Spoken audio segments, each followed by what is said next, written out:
नमस्कार। इस समय आप देख रहे हैं स्क्रीन पर अशोकनगर रेलवे स्टेशन के नए भवन को।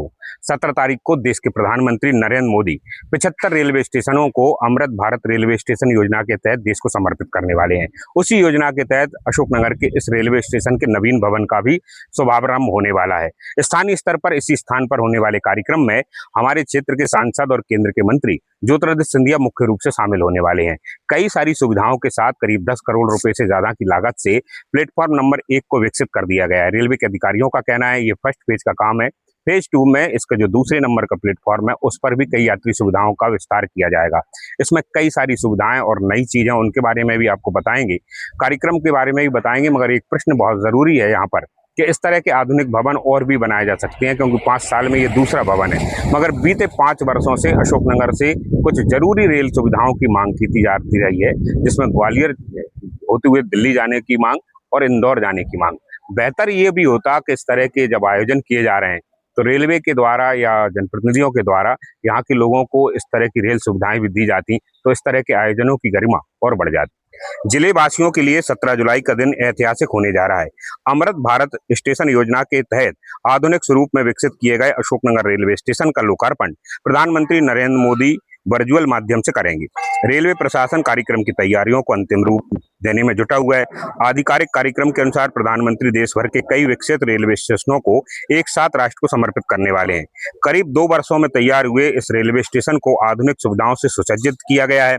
स्टेशन पर आकर्षक प्रवेश द्वार बनाया गया है, विशाल प्रतीक्षालय, दिव्यांगजन अनुकूल व्यवस्थाएं, आधुनिक प्रकाश व्यवस्था, डिजिटल यात्री सूचना प्रणाली, बेहतर पार्किंग, सर्कुलेशन एरिया तथा स्थानीय संस्कृति और विरासत को दर्शाने वाले भित्ति चित्र बनाए गए हैं। स्टेशन भवन का स्वरूप अब किसी बड़े शहर के रेलवे स्टेशन जैसा दिखाई देता है।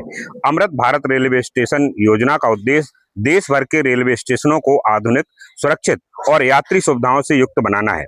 इसी योजना के अंतर्गत अशोकनगर स्टेशन का भी व्यापक पुनर्विकास किया गया है, जिससे यात्रियों को बेहतर सुविधाएं मिल सकें और जिले को आधुनिक अधोसंरचना के रूप में पहचान भी मिल सके। 17 जुलाई को होने वाले वर्चुअल लोकार्पण के अवसर पर स्टेशन परिसर में जनप्रतिनिधियों, रेलवे अधिकारियों और नागरिकों की उपस्थिति में एक कार्यक्रम आयोजित किए जाने की संभावना है।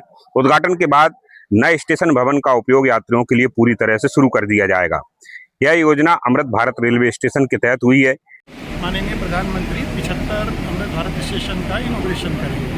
उसी क्रम में हमारा अशोकनगर स्टेशन, जिस पर कितना अच्छा काम हुआ है और अमृत भारत स्टेशन में डेवलप हुआ है, इसका भी इनॉग्रेशन प्रस्तावित है। तो उसी के लिए जस्ट एक फैसिलिटीज़ का ओवरव्यू करने के लिए आज मैं यहाँ आया। सर, कितनी लागत से रिनोवेट हुआ है स्टेशन जी? देखिए, स्टेशन में इसमें टोटल जो है हमने 2 फेजेज़ में वर्क सैंक्शन कराए थे। एक फेज़ 1 में जिसमें कि वर्क कंप्लीट हो गया है, और फेज़ 2 जो कि सेकेंड एंट्री बनेगी। तो उसमें भी सेकेंड एंट्री की साइड में हम लोग काफ़ी फैसिलिटीज़ प्रोवाइड करेंगे, जिसमें वॉशरूम्स और टिकटिंग विंडो ये सब प्रोवाइड करेंगे। और जहाँ तक रही फंड अमाउंट की बात, तो ये अमाउंट जो है हम लोग लगातार लगा ही रहे और चलता रहेगा।